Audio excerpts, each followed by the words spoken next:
I got into the internet for its open, democratic kind of anyone could go and build a website. I think that's a serious risk at this point. I think blockchains are the only kind of credible way to turn that. I go through that in detail in the book. That's what the book's about. That is what kind of motivates me at this point.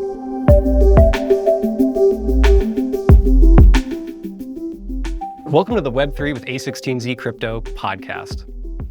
I'm Robert Hackett, an editor here at A16Z Crypto, and I'm here with Chris Dixon, founding partner of A16Z Crypto and author of the new book, Read, Write, Own, Building the Next Era of the Internet. So I had the privilege of editing you, Chris, throughout the book writing process. And I'm thrilled now to have the opportunity to talk to you about sort of what went on behind the scenes and to talk about the big themes of the book, the challenges that you experienced, and also to branch out and talk about the industry at large, as well as what we can expect from the crypto industry in the future. I see this book as a culmination of sort of my entire career. So, having worked on the internet, I started my first internet company in 2004, so 20 years ago now. And before that it was an programmer and working on the internet, so in some way involved, not as sort of deeply involved. And really saw myself, tried to be at least sort of a student of the internet and understanding kind of how it really works in the sense of not just how the technology works, but how it works from the perspective of economics and governance and sort of power and how you gain power on the internet and how that power is used. And specifically what that means on the internet is understanding networks. By the way, I'll just say, I remember when you came up with the timeline originally. You had a timeline, you had an outline of when you wanted to write this book. And I didn't tell you this at the time, but I was super skeptical. I did not think that you were going to hit the deadlines that you were setting for yourself. It was very aggressive. But you cleared your calendar and you pumped out a first draft in like a matter of a couple months, which I was stunned by. In retrospect, the calendar, I agree with you, it was naive. It only worked because, well, one, I had a lot of help from people like you and others on the team. And then two, went back and just spent a lot more time than I expected, honestly, and had this whole, I don't know, get into it, but basically got on this schedule of work, getting up really early for long periods of time and working, for 4-hour chunks every morning and just, a whole bunch of other kinds of things to get it done. This book is the best possible, I think, or very close to it, condensation of what I've learned over 20 years. Right, so you take all that 20 years and all that kind of statement, all that stuff, and all those meetings and the thousands of, how many thousands of meetings and this and that and all the other stuff. And of course, there's lots of other details and everything else. And I did actually cut out 200 pages of material and could write another book if people are interested in another book. But so not to say this, but really the key parts are distilled and then organized in a way that's hopefully meant to maximize the ability to sort of transfer that learning to somebody else. And when you realize that, you're like, Jesus, how could I be spending my time as someone interested in the world doing in any better way than benefiting from that knowledge from other people, right?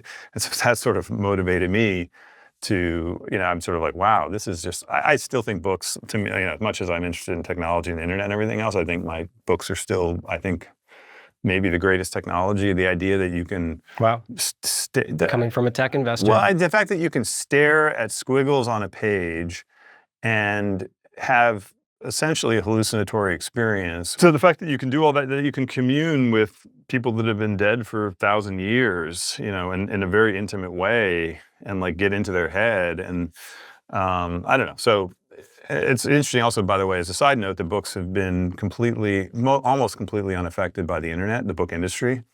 For better and for worse, probably. Yeah. I would say also that it's a little less, it's, for the most part, that's good. It hasn't been hurt the way that a lot of other industries have, and hasn't had to go and do some kind of crazy machinations and other things. And for the most part, is a pretty healthy business. On the flip side of that, when you actually look at the book's sales figures, which I hadn't really looked at until I wrote a book, it's shockingly small. The best-selling, those charts, if you take out romance novels and things like this, the best-selling kind of nonfiction ideas book, which I'd put this in that category, I believe last year had sold like 400,000 copies, which is like a niche website or something, user base. You've already kind of answered one of my big questions. I mean, I wanted to back up here and ask, like, why write a book at all? Like, you're a tech guy. Yeah, no, it's a good question. No, and I got this question too from a lot of my tech friends. Well, why write a book and why go to a traditional publisher? Why not just write blog posts? And look, I used to blog. I blogged for years. I wrote many hundreds of blog posts, and I'm a big fan of that format. So I do think books are special. And I would say in a couple of ways. So even though what I just said, that sort of the best-selling books, sort of in this style, maybe sell a few 100,000 copies, I think they have an ability for the ideas to penetrate culture at large in a very powerful way that is much harder for blogs and podcasts to do. And so one way to think of a book is it's really sort of a physical delivery mechanism for what really is a set of memes that, if successful, will penetrate the culture. And take concepts like Black Swan. Like, I think that's now, or Tipping Point or something like, these are now, I think, kind of mainstream concepts and I think that the number of people that know those concepts and think about them is far greater than the number of people that actually read those books end to end, right? I think that's probably true. And I think of it sort of like, with a book, there's this thing where like maybe 1% read it all the way, if it's successful, 1% read it all the way through, 5 or 10%. I'm making these numbers up, but I don't, because I don't think anyone has the actual data, but 5 to 10% maybe read the intro, skim around, and then 90% or maybe 95 or 98% who maybe understand the ideas of it didn't actually read the book. Maybe they bought it, they felt compelled to or something, but they didn't read it.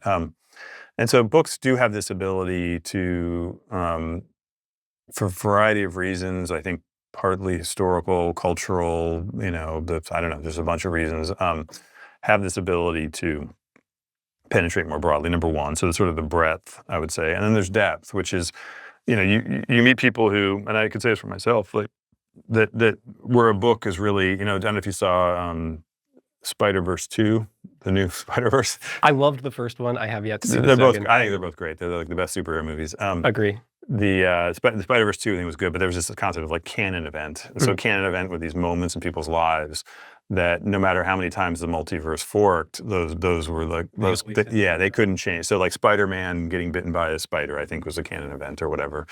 And so it's kind of this cool, I think it then became like a meme on TikTok of like, what were your canon events, the things that can't fork in the multiverse. Because it's like, because then they wouldn't be you, and that's part of your essential nature. And so I think books have a way to create canon events in the sense of like, you hear people say, and I've had this experience where like, this book really changed the way I think about something. This book changed my career. This book changed my life even. I don't know, it's not that, it's weird because it's not like something that happens to be written on the internet couldn't do that. And I have heard people, like when I used to blog, people like say like certain blog posts were really important to them.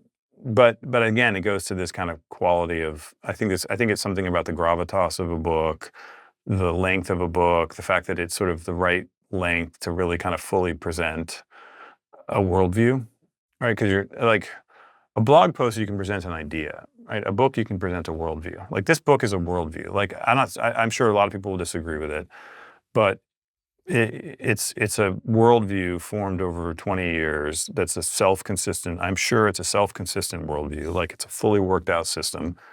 It's a fully worked out system that's consistent with the facts in the world and everything else. And sort of, you think about it, like it's a full kind of theory. I think it's a theory that a lot of people will find novel because it's a different way to look at things than I think that if you just sort of are a casual internet user and haven't sort of seen how the sausage is made behind the scenes. But so I think a book is special in that it can present a worldview. I think it's very hard.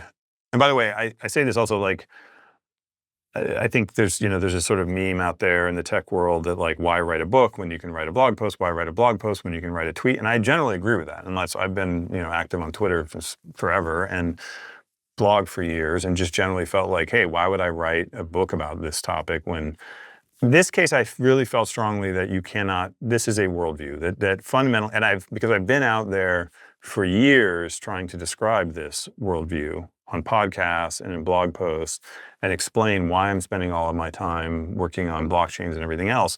And every time I do it, I have this feeling of like, okay, I managed to transmit this piece of information, but then there were all these questions about these other things.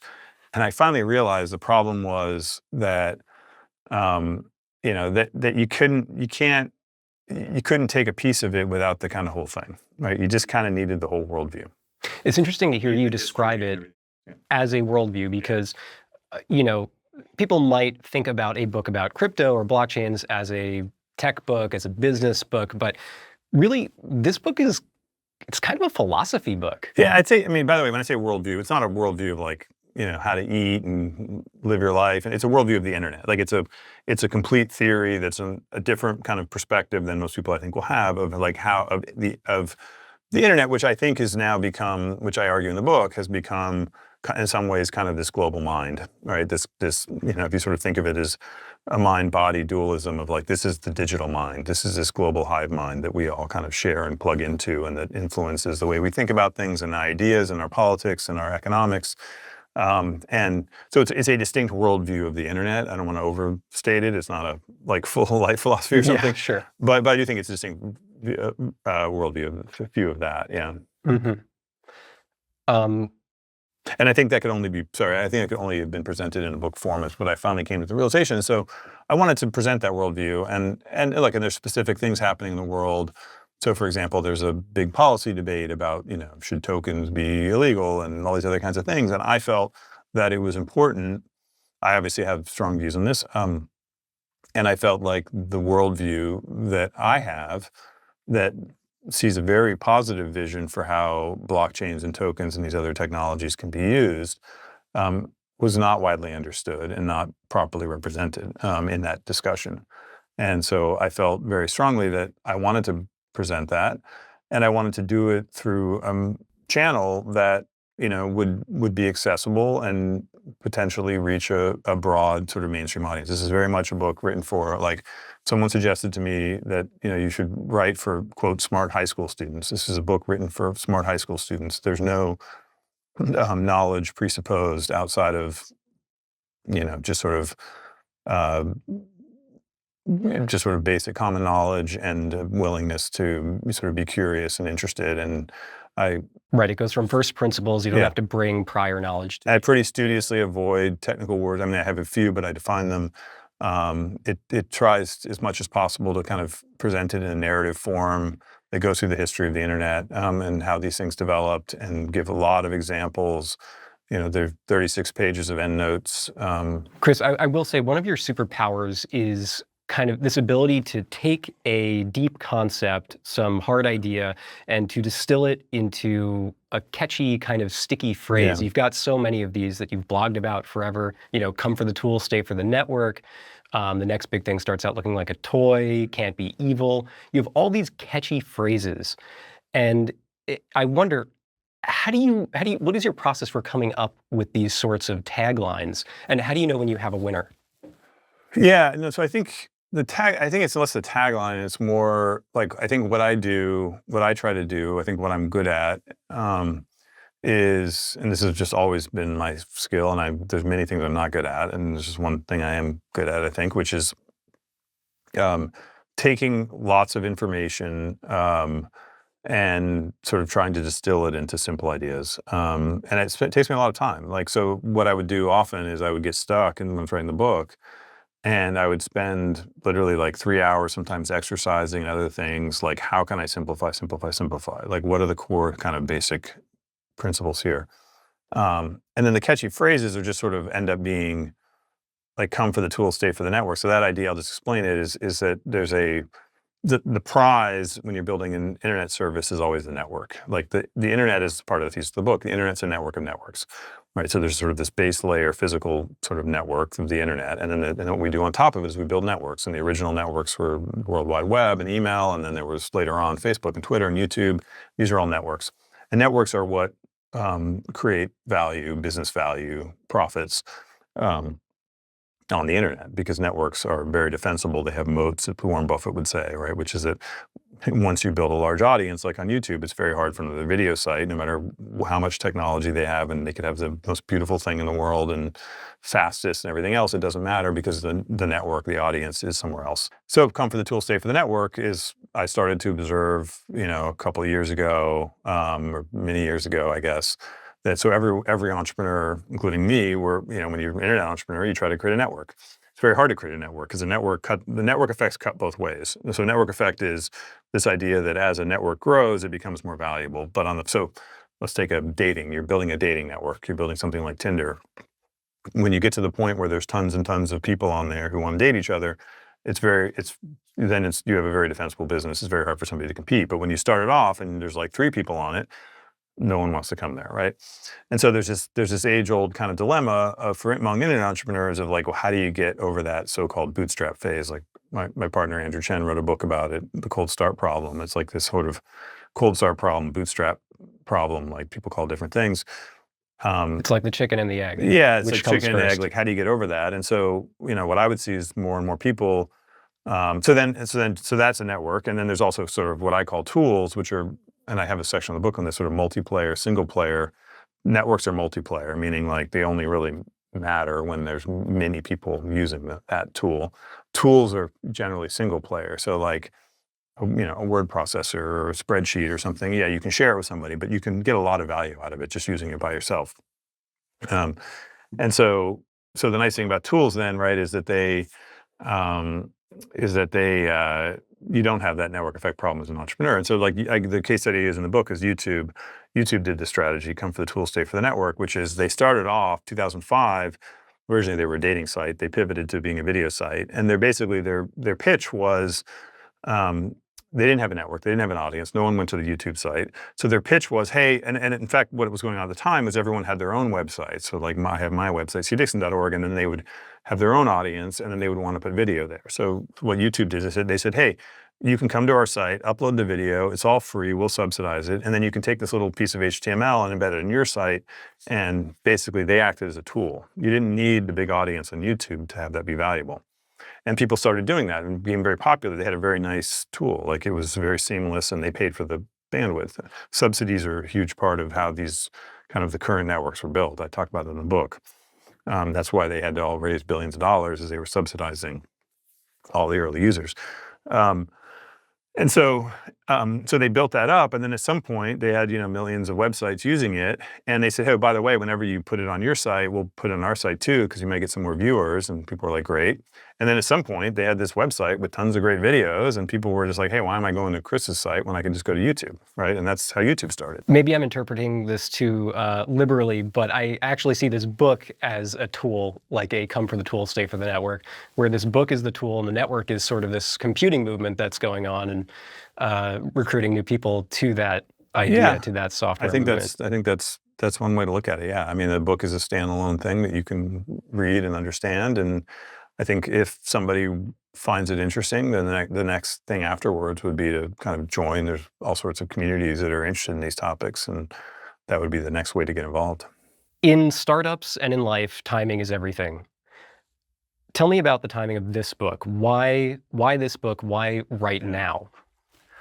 Yeah, good question. So I've been I've been in this space for basically 10 years. I mean, I led our investment in Coinbase in 2013. Now, I wasn't exclusively, I was doing other things. I had some AI investments, some, drones, some other kind of random things. So I was doing kind of frontier investing, which means sort of just new kind of emerging areas. But then kind of, I guess, 5 years ago or so, switched to full-time on blockchains and crypto. And so, and through that time, there's been all sorts of ups and downs, sort of many cycles, things that positive and negative developments. We had I would say probably the roughest period was whatever, like sort of FTX in 2022. The most recent downturn. Yeah, and I think it was frustrating because there was a lot of really interesting stuff getting built. I talk about in the book this distinction between the computer and the casino, I call it, which are the sort of two cultures that have coalesced around blockchains. And the computer is what I see myself as part of, and the book is about, which is people trying to use these technologies for these productive new use cases. And the casino is people who take, I see it as they co-opt aspects of the technology and use it in ways that are really focused on gambling and speculation. And to me, FTX was one example of that, and obviously they were worse, even worse than that. They committed fraud, and it wasn't simply just that they promoted kind of gambling. They did more than that, but there were a lot of others who just kind of promoted speculation, and it still happens today. And I see it as that. I see it as a struggle between those two movements, because the casino stuff, I think, really hurts. I mean, one is I think it hurts consumers. People that, obviously people like who had money at FTX and things like that, who lost money. I think one of the, we could talk about this later maybe, but one of the really frustrating things that's happened on the policy side is I would argue that a lot of the actions of policymakers has actually encouraged the casino and discouraged the computer. And so it's really kind of helped the bad actors and hurt the good actors. How? Say more about that. Well, so just a simple example. So like I talk about in the book, there's something called meme coins. So meme coins, I like Dogecoin, and they're basically tokens that are created that have explicitly no use case. And they're kind of, to me, the emblem. I'm not anti-Dogecoin. I mean, if, people maybe at some point, like technology develops in unexpected ways, and maybe Dogecoin will develop in ways that are quite interesting. But this idea of generally just like a token which does nothing, has no purpose, except to be traded and bet on. I'm not a fan of that concept. One of the great ironies of the current policymaker approach is that meme coins are perfectly legal, but if you take a meme coin and you decide to add utility to it by working on it, you then are at risk of tripping up securities laws, right? And so as long as it's completely worthless and doesn't that's have right. any There's no sort of ban on. There's nothing. Speculation is not illegal. Creating tokens is not illegal. Creating tokens and then working on them, and trying to make them better is what is and the nuance. There's a lot of nuance there, but that's sort of the disputed territory. does seem a bit backward. I mean, there's a reason behind it, which is like securities laws are built to avoid asymmetric information. And so Dogecoin, there's no asymmetric information. It's just meaning I know something about this asset that I'm going to benefit from it, and that's right. And so Dogecoin, there's no asymmetry. It's just it's everyone knows it's just a totally meaningless, useless coin, and it's just like you're just betting on a number going up or down. And so there's no asymmetric information. There's a level playing field. It may be a dumb playing field, but it's a level dumb playing field. Whereas once you start having like a team behind something, building something, then that team might have asymmetric information, which is why all of the guidance from the SEC, in the sort of 2000, I think it was 2019, when there was various guidance. The last time they gave guidance, since then they have not given guidance. They've only done enforcement actions. The guidance was, you need to be sufficiently decentralized, meaning it's okay to have people working on making something better. Like, for example, Ethereum, there's a bunch of teams making it better, but there's not one team doing it. There's a whole bunch of teams. And so the information is sufficiently decentralized such that there is still a level playing field. So there are ways to build things, to have tokens where you build blockchains in a way that is decentralized such that it's not a security. It's just that's sort of a very complex, nuanced thing. And it's very simple to go and create something that is unambiguously clear from that. And so I think if you go to sort of a bunch of these other websites who aren't really crypto companies, like let's say Robinhood, they removed a lot of very useful blockchain tokens, but they support Dogecoin, right? And you'll see the way things are headed, we'll probably see a Dogecoin ETF at some point, right? Because it's legal. Some big ideas books have this problem where they kind of just come across as scattered blog posts, but what's nice about this is it actually has a through line. Well, it's interesting too, because I feel like the best part in a lot of ways is the end of the book, which I struggled with, because the end of the book is really the kind of the payoff, because it's of all the work you do before, and it's like so the last part, there's 7 sections that are 7 really interesting, what I think are really interesting, application areas of sort of how you apply blockchains to finance, to artificial intelligence, to games and kind of metaverse, to media and storytelling, and a bunch of other areas. But and as like sort of, like, hey, so we think about how you write this, don't you want to have sort of the juiciest parts at the beginning? But the reality is you really need the background to kind of have the payoff, because you have to do the work and you have to understand like what are the alternative ways that these things could be built. And that sort of goes through a little bit of the history and how we got there. And then I do a deep dive. People always ask like, what problems do blockchains solve? So I kind of do a deep dive on like why blockchains are a better way to build networks than these other methods, and then very specifically go through the benefits, the economic benefits, the governance benefits, the software development benefits. People use words like decentralization. I don't use that word that much, but I mean, but it's about decentralization. And by the way, some of this is affected by like talking to policymakers, for example. I remember one in particular I was talking to last year who said, I believe a bunch of the other stuff you're saying, Chris, but I don't think you can really have build software without a CEO. And I was like, well, and then I started going and talking about how 95 to 99% of the software in the world is open source software, which has no CEO. Linux is by far the most successful operating system. And that was a really good conversation. And I think the person I was speaking to found that eye-opening.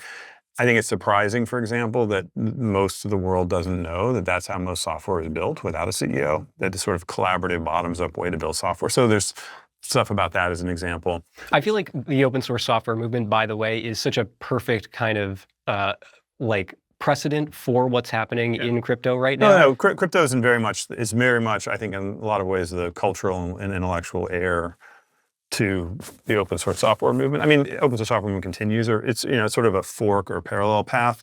And specifically, open source software is about keeping the software layer open.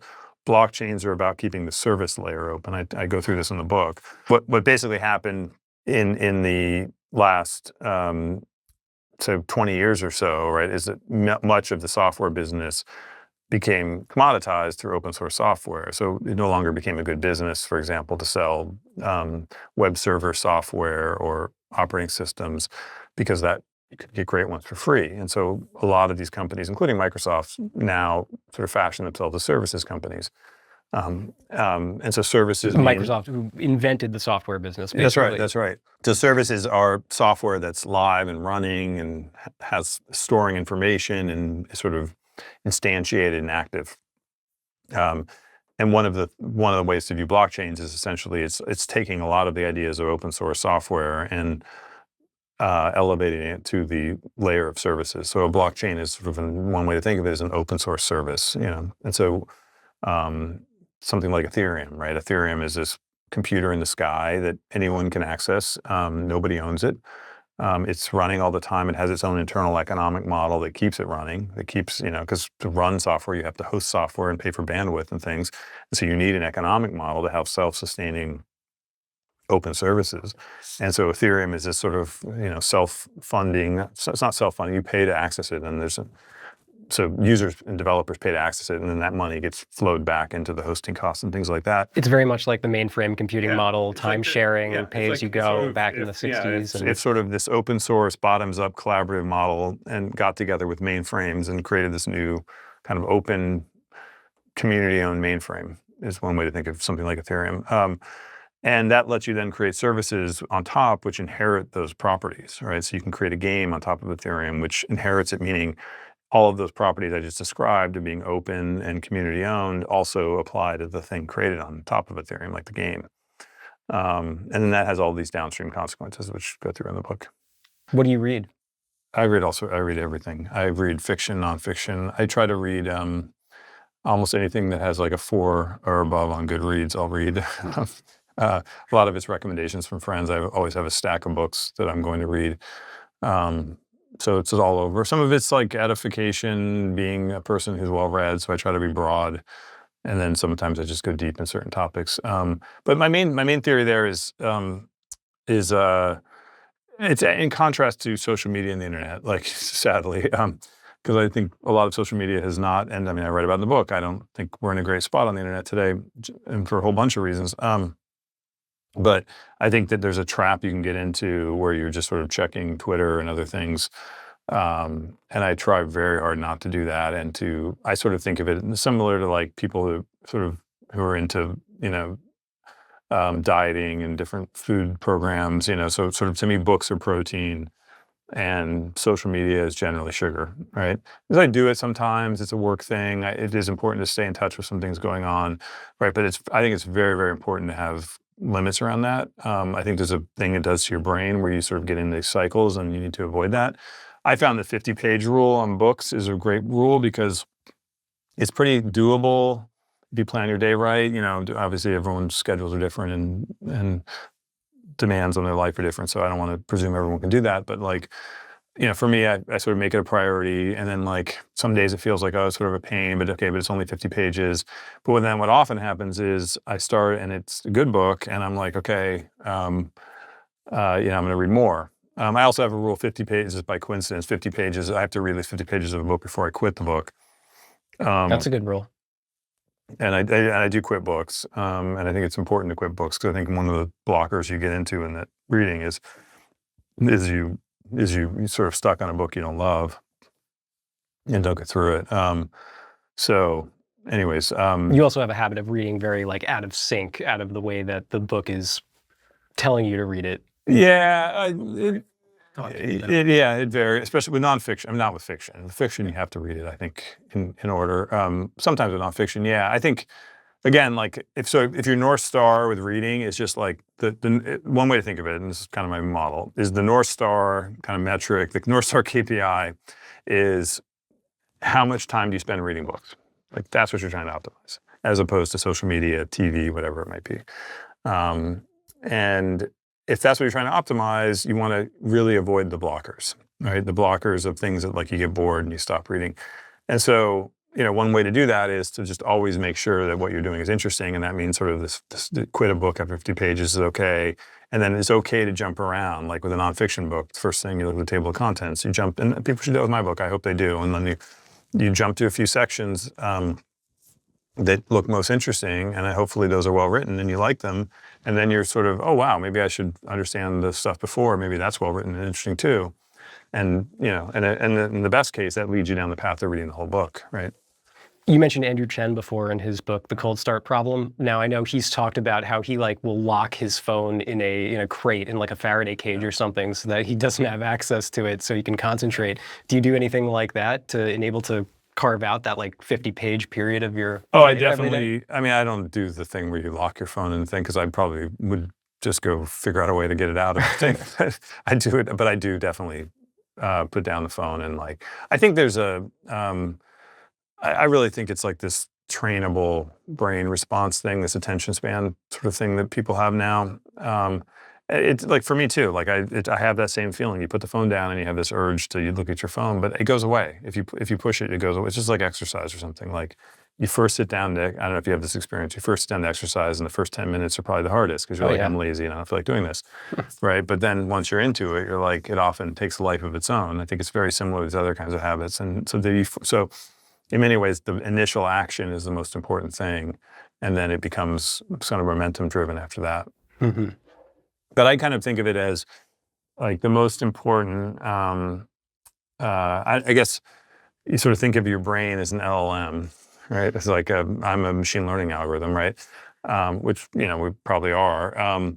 The most important thing you can do to kind of feed that and improve it is the inputs, right?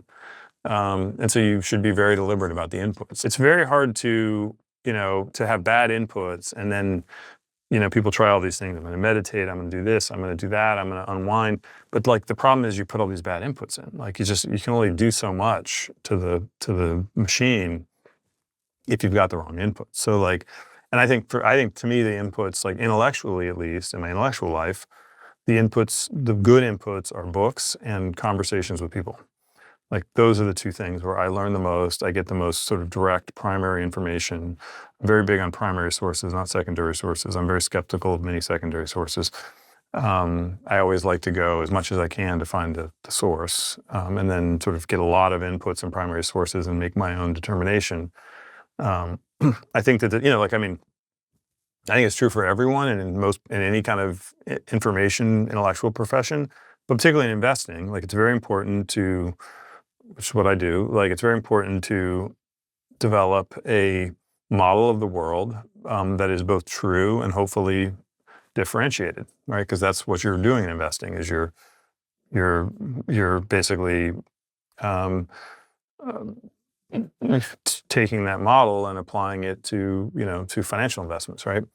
And trying to find things that are undervalued or avoid things that are overvalued, because the world model that most people have is off and yours is better, right? And so if you think about that's what you want to do, you need to sort of be very cognizant of how you're training that world model. And the easiest thing to control are the inputs, right? If we're talking about high quality inputs, do you have a favorite book, a favorite author?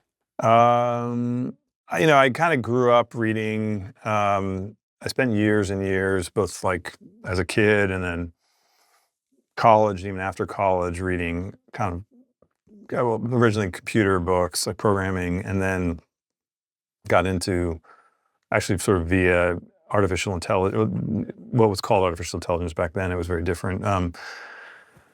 Got into a bunch of sort of philosophy books via like Daniel Dennett and Douglas Hofstadter and a bunch of these sort of kind of bridge writers. It's funny, Douglas Hofstadter I would probably cite as like the biggest intellectual influence on my own upbringing. I mean, Gödel Escher Bach is just an incredible book, and well, it was really a book that was, to me, it just opened up a door to another world, which was like, and to me was proper philosophy and philosophy of mind and language. And I spent years reading that. I spent years reading like popular. I think I've read all the popular sort of science books. I really love like the Stephen Johnson books, like the sort of early Malcolm Gladwell books. And then, I've read all the sort of, I don't know, popular physics books, all that kind of stuff. And then eventually, I think after my popular science phase when I was young, became history. So the thing I always go back to is history. I read a lot of history books. And all eras. But I'd say my favorite era of history is probably the industrial Victorian era. I think in a lot of ways you could argue that modern civilization was built between 1870 and 1940. If you just were in New York, you go look at all the skyscrapers, and most of them were built in that era, and the bridges and everything else. But also, obviously electricity and airplanes and and cars and just sort of the whole modern world. And you had this era of sort of these, of like 100 sort of Elon Musks or something, of these kinds of sort of bold entrepreneurs who would build these big physical world projects. And so that's always an era I love. And I spent a lot of time reading, of course, computer history, tech history. I really like I think an underappreciated area is sort of the origins of computing. I read an article that was published in the Atlantic magazine a couple of years ago on that. Yeah, how Aristotle invented the computer. Yeah. So my sort of thesis was that a lot of computing came out of the true kind of origin of it was intellectually was logic and philosophy, and a lot of it came from that. That era when you had people like Turing and Claude Shannon and John von Neumann and Kurt Gödel and like all of these other kind of thinkers, and it was a very small group of people. And what was really interesting to me was that what they were doing. I started off that essay with this quote from a computer scientist that was like, if you'd surveyed the world in 1905 and tried to find the most useless, unpragmatic area in the world, it would be formal logic, right? But then it turned out later on to be a lot of the things that ended up leading to the design of computers. Claude Shannon has this amazing paper where he was the first one to have the insight that you could basically do a mapping of all of formal logic and sort of Boolean logic and everything else onto circuits. And that once you did that, he had the insight that once you could map like and/or and all these other things, which are of course what the most base level transistor circuits are.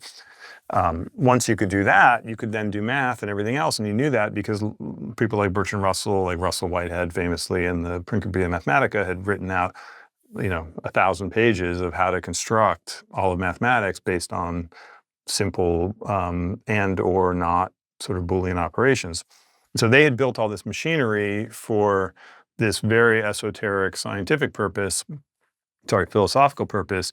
But then Claude Shannon's insight was that you could take all that machinery and just kind of move it over adjacently onto electronic circuitry and have computers. Anyways, I'm going down a rabbit hole, but the point being that I just think there's a lot of really interesting history throughout that whole period and really kind of going deep. And I really like primary sources because I find that, like, as an example, like people often talk about George Boole, we call it Boolean because George Boole wrote this book called The Laws of Thought. He's almost always talked about as a mathematician. If you go read the book, it's not a mathematics book; it's a philosophy book. I read the book. It's called Laws of Thought because it's based on his whole thing's talking about Aristotle and how he's extending Aristotle, because Aristotle was basically the prior kind of major thing in philosophy. So I just find this again and again. I like the primary sources because I just think it's very different. I find it's a very different view of history, and again, it's sort of like if the goal is both as a human and as a professional to build your world model, you should be constantly thinking about, how what those inputs are. And by the way, why history? I mean, I think one, I'm just interested in history and I think it's important. But two, when you're working in areas that are extremely complex systems, so the internet is this, 5 billion people interacting in this very complex way, and there's money flowing and culture and politics and power, and it couldn't be more complex. You can sort of try to come up with little principles and things that try to predict what will happen. And it's like business as well, too. Like business, a typical business, you're interacting in a very complex world with policy and competitors and customers and changing trends and cultures. Yeah. And there are certain rules and everything else, but I've always found that the best guide is history, because history is a series of examples of people interacting in very complex adaptive systems and how that played out, right? And so they give you these very interesting kind of rules of thumb. So like I talk about history in the book, but it's really, I'm not actually interested in history per se. I'm interested in history in as much as it helps us. I'm interested in the future. And your friend Sepp Kamvar, actually, he turned me on to this quote from Neil Postman. I'm going to butcher the exact wording of it, but he basically said, like, history is the best way to learn any subject, any discipline. You something like you shouldn't teach history, but everything should be taught as history, yes, or something like that. Yeah, it's something like that, which is a great quote. Mm-hmm. And I think I agree with you. And I think it's a sort of a shame too when it's not taught that way, right? Because these things do generally have these fantastic, and very interesting and they're very human stories, right? It's like I always find the humanity behind these stories interesting and all the struggles. And I want to ask about the human element, but first I also want to just pose something counter to sort of this idea of the halcyon days of all these technologists and pioneers coming up with this incredible new technology. We're living through a period like that right now, and I feel like a lot of people they kind of look at the past with these, rose-colored glasses, and they don't see that there are weirdos like coming up with awesome stuff, today. Oh, I think I think that we are probably entering. And I say weirdos with love and respect. Yeah, I think this is I think this is maybe the most exciting period of technology. I don't know. This, in some ways, you could argue that the next 20 years is the culmination of all of the developments in computers and computer science and everything else over the last 80 some years. And it may all be between AI. Of course, I think blockchains play a very important role. The stuff self-driving cars, virtual reality, like all of this. You have and then you still have. You have all these new trends. You have existing past trends that continue to play out. The internet's still early. It's 30 years into what will probably be, one of the most important technologies, in centuries, right? The mobile phone is still playing out. Like people are still figuring out how to use smartphones and all the different applications, and SaaS and fintech and whatever, all these different areas of databases, and so you have sort of all of these past movements that are still have a long way to go, and then you have these really powerful new things layering on top. And so I think we're potentially entering, and look, within that, I talk about a distinction in the book I call inside out versus outside in technology. So inside out technologies are technologies that kind of come from the cathedral. They come from Stanford or Microsoft or Apple. It's the iPhone. It's Windows. I think AI is very much an inside out technology. It's come from Google and universities and places like OpenAI, which were spin outs of those of incumbent technology companies and universities. And then there's outside in technologies, and that the historical classic examples are things like Linux and open source. The World Wide Web was an outside in technology. It's kind of this hacked together thing of open source and collaborative movement. I think blockchains are outside in. And so I think we're entering a period where there's all of these very important things happening, all these prior things happening. And then there's really, as has happened historically, there's the kind of the inside kind of cathedral stuff happening that gets a lot of attention. I think what gets less attention and is less understood is the outside in stuff and all of the kind of weird fringe things, which is, by the way, where I've spent most of my career and I think is the most interesting. I'm not saying the other stuff isn't valuable. It's just not what I'm personally kind of want to work on. So yes, I think there are sort of Wozniaks and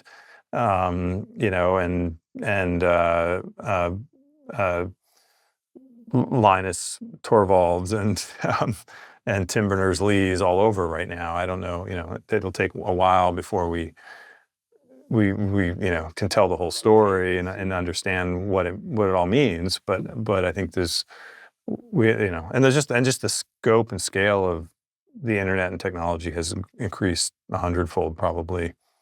The number of people working on it, the number of people, of course, using it. We're talking about these people, these geniuses who really wrenched the world into their orbit and changed the way that things work.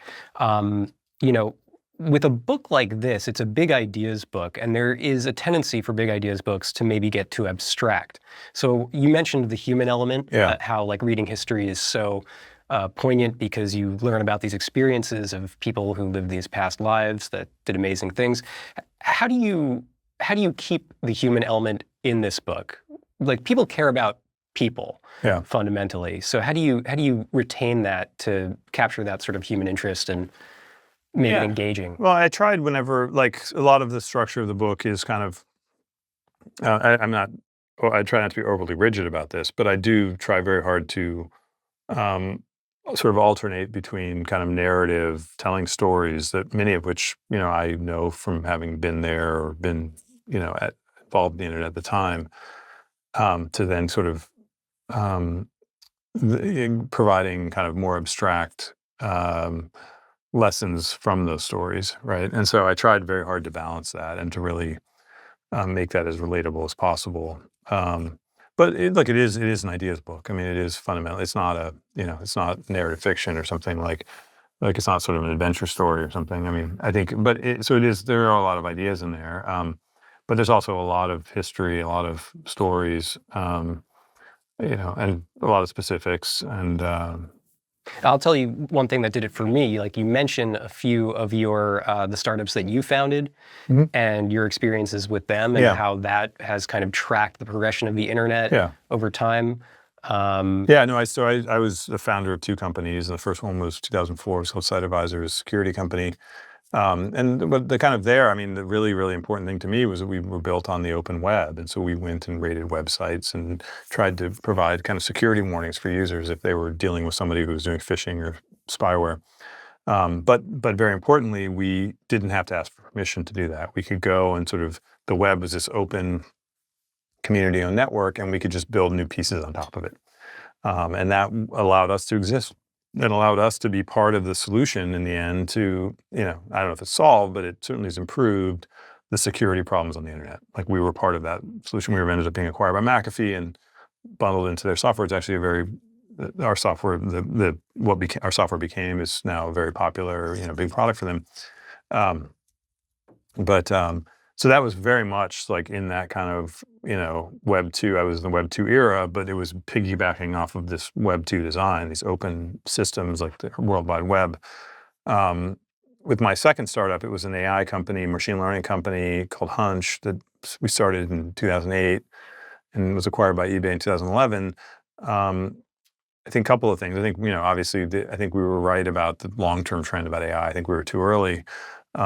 But our bigger issue was that we kind of assumed that the internet would stay open the way that it had for my prior startup. And so we had used all of this sort of data that we'd crawled and analyzed a little bit like OpenAI has done, now from Twitter and other places. And those It things was kind started. of amazing. This was 15 years before OpenAI. Yeah, You were yeah. working on a. Yeah, I mean, as they say in tech, if you're early is the same as being wrong. But so I'm not. It wasn't necessarily good that I was early, but it was. But we were dependent on a lot of other data sources, and that was right around when a lot of those data sources started really kind of pulling back. And so, in the end, we ended up selling the company to eBay, partly because eBay had their own data and didn't need to use outside data. You talk a lot in your early blogging about this, platform risk, basically before that became a real issue.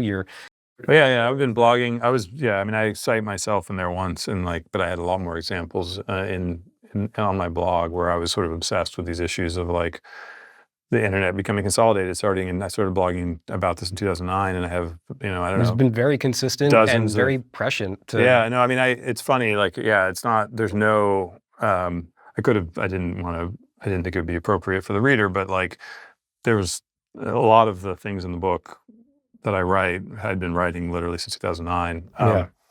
And I was worried. I think some people, they approach this topic and they see, here's another tech investor. They're going to, the same thing that happened with Web 2 is going to happen with Web 3. I was thinking about this the other day, why did I even, why do I work on the internet? Why is that, I picked the internet as my profession.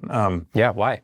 I was very attracted to the ideals of the internet, the 90s ideals of the internet of that it would be this open, democratically owned, permissionless system. And that you would have all of these kinds of, you'd have open APIs and collaborative development, and anyone in the world could put up a website and build something, get distribution and get users and build a business, support themselves. To me, that was what was special about the internet, and what made it different than broadcast TV or radio or other form of newspapers or other forms of media, right? It was open, it was democratic, it was, and I started worrying about that when I started blogging, 2009-ish. I think it got really bad. I go through this history in the book a little bit, 2012 or 13. It happened to come along right when what I eventually now believe is the potential antidote to it, which is, new systems built on blockchains, which is what got me interested in that. I think a lot of people think it's finance. I have very little interest in finance personally. It's not. I do have a section on it there. I think it's an important area for blockchains, but it's one of many. And honestly, I had to kind of force myself to write it because I'm just not interested in finance. But yet you're an investor, a venture capitalist. But finance is part of the job. But it's sort of, you don't really do spreadsheets in venture capital or anything like that. You just, But you're right. It's finance in some sense, but not sort of trading and interest rates and all these other CNBC, the stuff on CNBC. It's just not. Anyways, so that's how I came to it from that kind of perspective, and that's I think that's I think it's maybe in the bad case it's maybe over. There's 5. I go through the stats in the book. There's 5 companies that essentially control the internet. I think it's getting worse. Twitter now deprecates your from what I'm told, all the social networks are doing this now, deprecates your posts if you even link out. They've now moved from this mode of optimizing, how many people they have and the money to making sure you just completely stay in their walled garden. It's so the attract-extract cycle that you lay out in the book, which I think that one concept, understanding that is like seeing the code in the matrix. Yeah, there's two, you're referencing them in this early section of the book called Corporate Networks, and talking about sort of the logic of how there's basically, I think, a very predictable kind of logic to how these centralized network services like Twitter and Facebook, how they evolve, and they start off attracting, meaning they sort of come, join us, we'll do all these wonderful things, and then over time the logic switches, sort of the incentive switch, and I go through, and it's really this is not some cultural thing, it's literally if you actually just analyze how network effects work, the incentive switch at some point where it's more important for them to extract money from the network than it is to attract compliments to the network. And it happens over and over. It happens over and over. It's a repeated cycle. People keep falling for it, unfortunately. It's going to happen now again with AI. A new generation will fall for this again. They'll build on top of these other platforms, and then suddenly things will switch. and they'll learn the lesson the hard way. I'm hoping they'll learn the lesson the easy way. You can read the book, but they may learn it the hard way.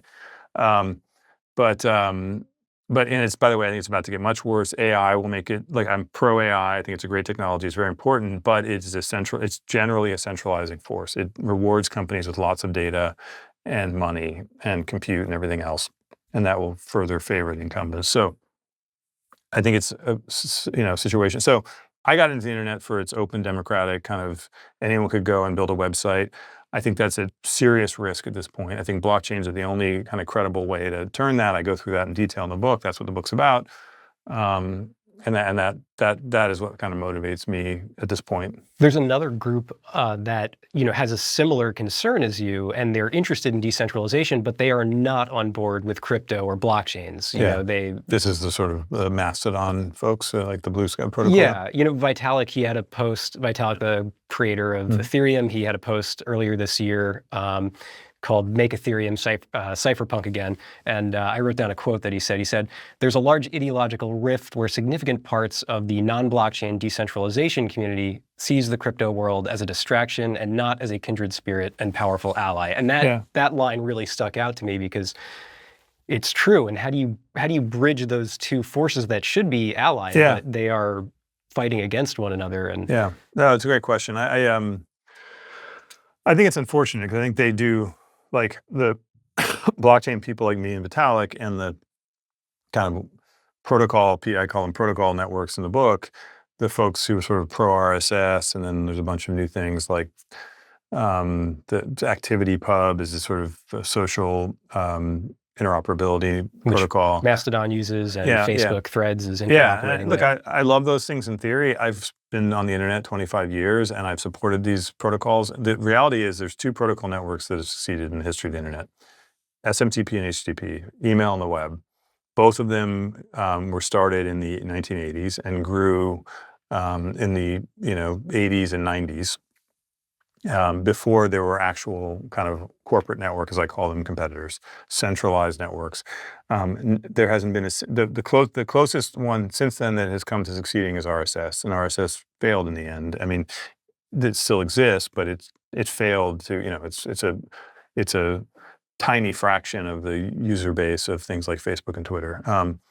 The reality is we've now had 25-ish years of, or maybe more, 30 years of protocol networks being developed.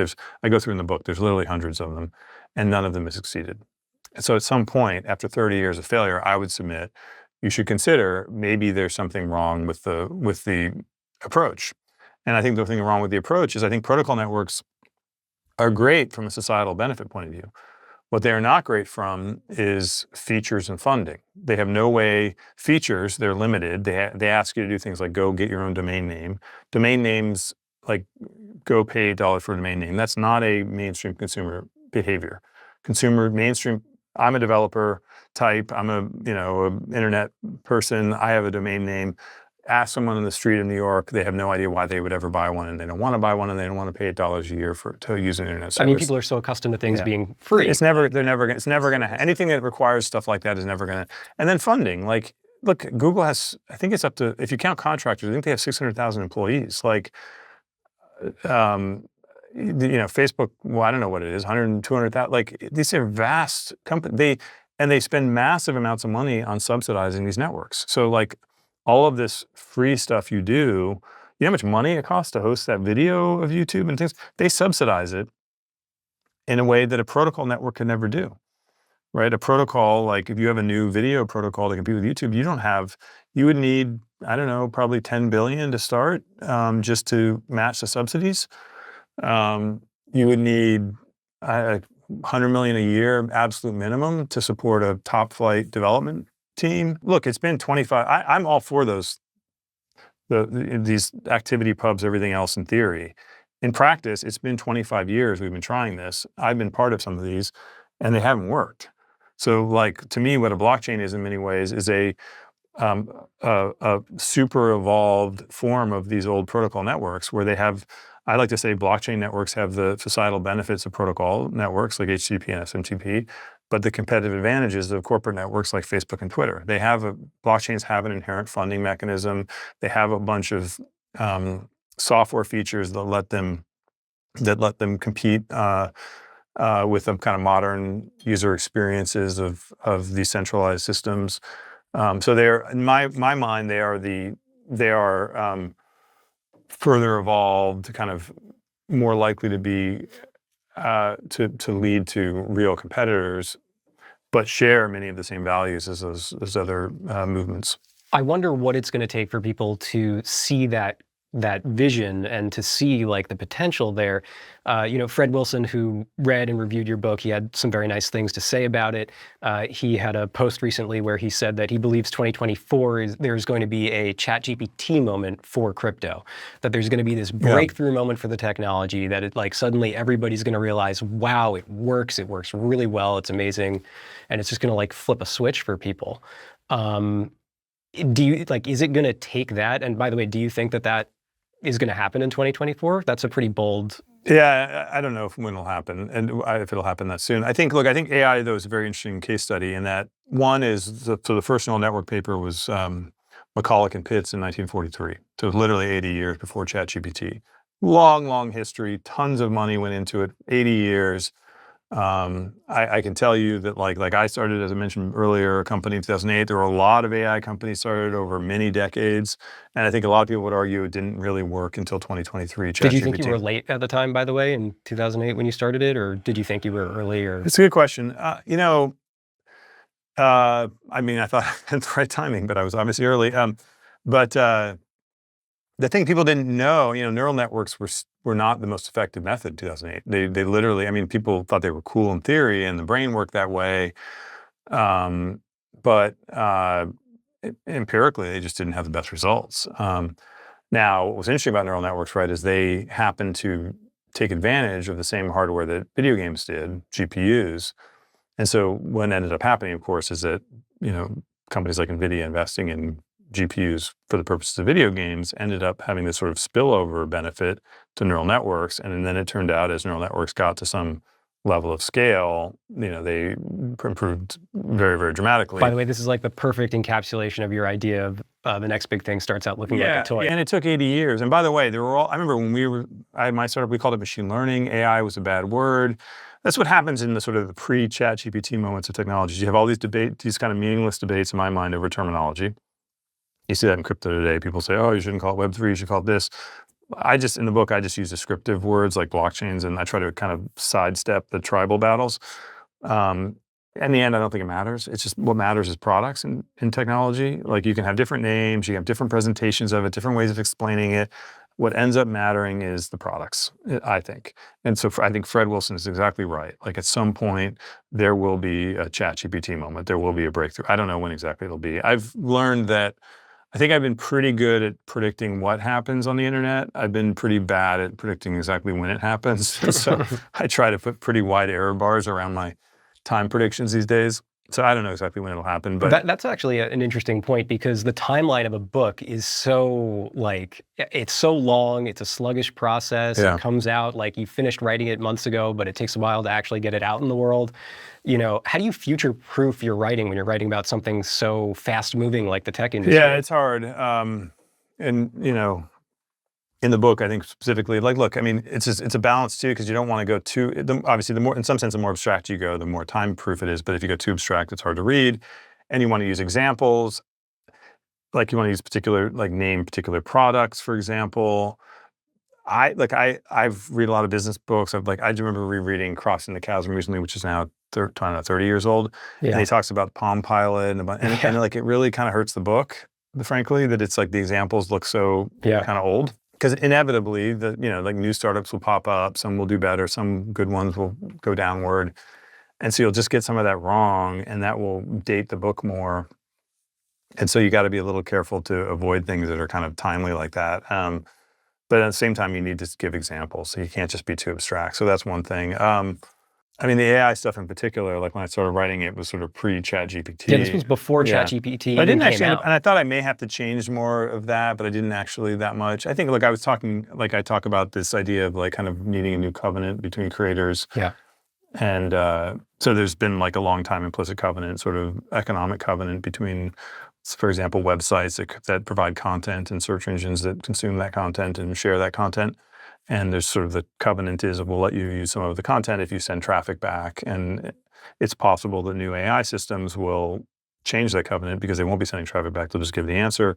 So what's the new covenant? Things like that. And so I guess, I don't know, that feels like it's like that was a timely thing that also I think will last for some period of time. I mean, at some point it'll work itself out, but I think that one probably has a longer term kind of time horizon. You've got 7 applications in the back of the book for potential uses of crypto, demonstrating its potential and its utility. If you had to pick one, what's your favorite of the bunch in there? Which one sticks out the most to you? Well, there's sort of 2 dimensions in that question. There's kind of what would have the greatest impact on the world, and then what do I just think is sort of cool intellectually? Okay, because like for example, the finance section. If you could figure out a way to dramatically improve and lower payments throughout the world and lower remittance costs, that could have a massive economic impact on lots and lots of people, right? Who pay 7% now or whatever they pay to send money back home or something. So things like that. I think instantly life-changing. I think if we figure out the right way to kind of let creators use NFTs in a way to sort of build direct relationship with their audience and sell them digital merchandise, I think that could have a transformative effect on how much money creators make on the internet. So things like that. And I think just from an intellectually kind of what coolness point of view, I really love this idea of what I call collaborative storytelling. Collaborative storytelling is basically the idea that you get a community of people together, they collaboratively develop kind of a universe, sort of think of Harry Potter or Marvel movies or something, but their own original universe. And then they are rewarded for their contribution proportionate to how much they contribute through tokens, which they then also can go out and continue to develop the world, fork the world, add new characters, evangelize the world, build all around it, and then that kind of community, so you'd imagine them coming together, they have some amount of token, and then that community can make money in various ways too by licensing out the IP to make movies and cartoons, and some of that money flows back proportionally to the user. So why do I like that idea so much? It's so different from like the typical media enterprise of like, have a death grip on IP and just like ride that out for decades. And what's great about this idea is it solves a number of problems. So like one is Hollywood has a problem, which is like they just have, we have this problem of all these sequels, all these superhero movies. And if you ask them why, it's because it's so expensive to market new IP, right? It costs hundreds and hundreds of millions of dollars to create some new narrative universe. Okay, on the flip side, you have all of these really active, creative, enthusiastic fan bases who want to be a bigger part, who are up there saying, hey, I think Star Wars should do this, I think Marvel should do this, who want to be part of it, who write a lot of it in times very good fan fiction, right? So you have this very active fan community, but the fan community wants to be participants, but is only, but in a lot of ways feels left out. And of course has no way to make money doing this, and it's sort of left on the sidelines. So what's so cool about this idea is it kind of brings these 2 things together. And so you imagine, and it harnesses, like you think about something like I kind of talked a little bit dismissively about Dogecoin before, and then it's a meme coin, but there's also something really positive about Dogecoin, which I mentioned in the book, which is that it's the power of this community. You have millions of people who all feel this sense of being united around this token, and who go out and evangelize it. And Bitcoin's the most extreme example of this, where it's just sort of probably at this point many tens of millions of people who are true believers, and they spend all this time blogging and writing and tweeting and going on TV and doing everything else. And so what if you took that energy and harnessed it and put it into this narrative universe? So you have these people who are passionate about it, who help create it, who fork it, but then who also evangelize it, and that solves that marketing problem. Right. There's no Bitcoin Incorporated going out there putting up billboards. It's That's like right. The distributed community is all. But then it also creates like this economic model for these users, right? So these people can be anywhere in the world. They don't have to be in LA. They don't have to know people. It can be just the same way that Wikipedia kind of democratized the kind of the left brain. This democratizes the right brain, right? Like the creative side. And you can imagine it's applied to all sorts of other creative areas. Right, and so and so you take these folks who right now are kind of left out of the internet economics, right? Like there isn't really a model to be a writer on the internet outside of going and, to LA or some other hub and, joining the traditional media world. And so this provides kind of an internet native way for those folks to pursue creative activities. I think generally, like we are and I write a lot about this in the book. I think we're in a lot of, I think I haven't done the word count, but I think probably creators and creativity are up at the top of the word count of the book. A lot of my feeling is that this should be a golden era for creators. You have 5 billion people who have smartphones, and you can push a button and instantly reach those people. And people are as passionate or more passionate than ever about music and stories and everything else. And the only reason that it is not a golden period, I believe, and I think I argue this in detail in the book, is because these 5 or 6 giant intermediaries inserted themselves in between on that relationship between the creator and the audience. Yep. And took most of the economics.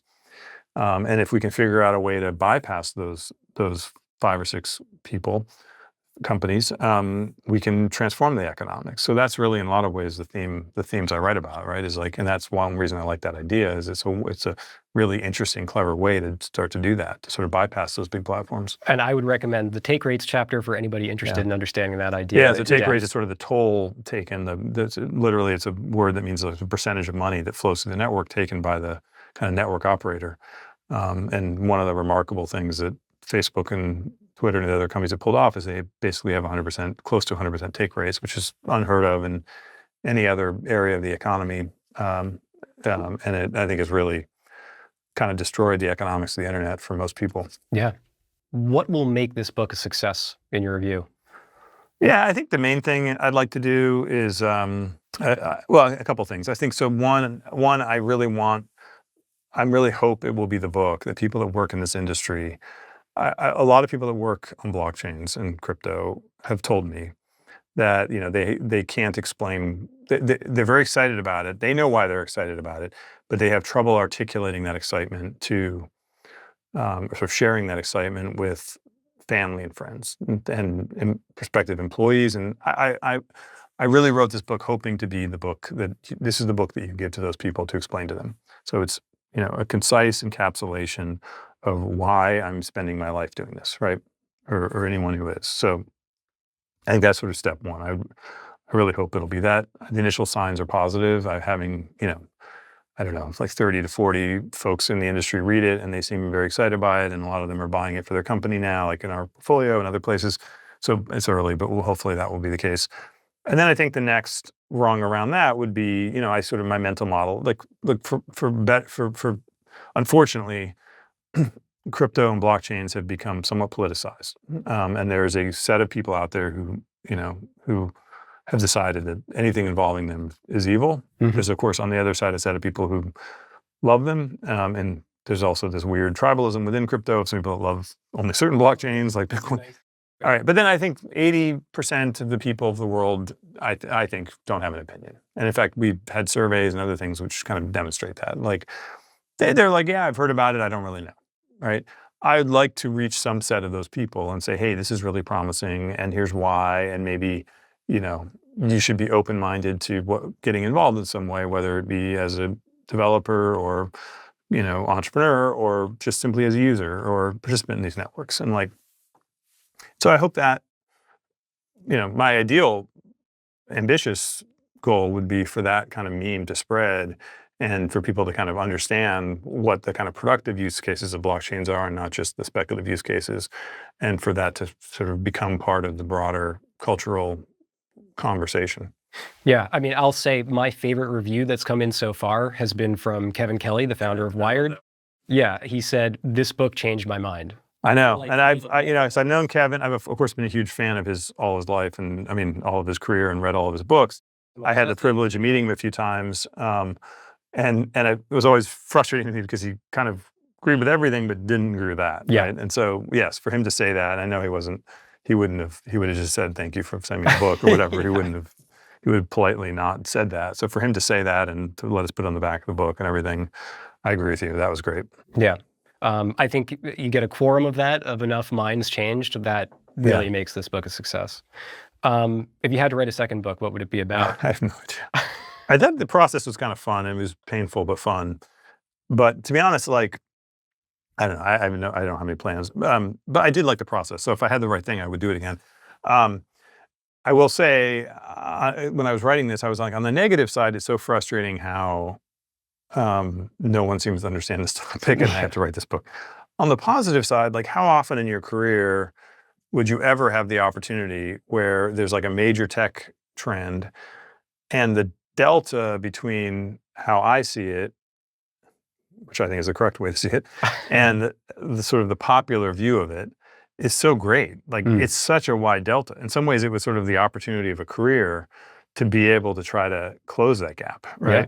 Like it just doesn't happen. Like with AI, look, people in AI think it's great, but the rest of the world thinks it's great. It's not, I mean, there's some difference, I'm sure, in a lot of details and things, but generally it's not that, there's not that much of a gap. Right. Here, the gap is so broad between the truth and the perception.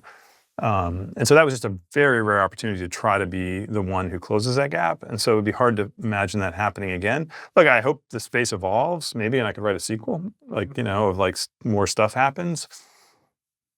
I don't know. I have some other ideas on like software and innovation, history of software and things, but I had nothing planned or anything else. So that leads me to my last question for you, which is, okay, pitch yourself 15 years into the future. Yeah. We've had, you know, this computing cycle has gone along and you're thinking about a sequel to Read, Write, Own. What is the word that captures that next internet era after Read, Write, Own? If you had to pick one word. I've always thought of it as kind of a little bit of a thesis, antithesis, synthesis, you know? Going back to your philosophy. Yeah, background. I mean, it's a little bit like the, you know, sort of, because the read era was the protocol network era, and it sort of, it really showed the great societal benefits of that architecture, and then the corporate era, the next era kind of, you know, broadened and democratized, went from democratizing information to democratizing publishing, and really extended the kind of ease of use and features of the internet. And then the third era kind of, to me, combines the own era, combines the best of the read and write. And so if you believe that, there is no act 4. It's the end of history. It's the end of history. But I mean, if you had to, I think the next obvious vector would be sort of this very deep immersion. I do think it will happen. I know it's a cliche, it's a sci-fi cliche, but it's going to happen, which is people kind of living inside of these metaverses with full, you know, three-dimensional immersion and everything else. So I don't know, the AI stuff too is very interesting. Like, does that lead to some other kind of era of the internet like that too? I don't know. Chris, thanks so much for thank you, Robert, sharing this conversation. And everybody else, this book is on sale and you can buy it at wherever you buy your books.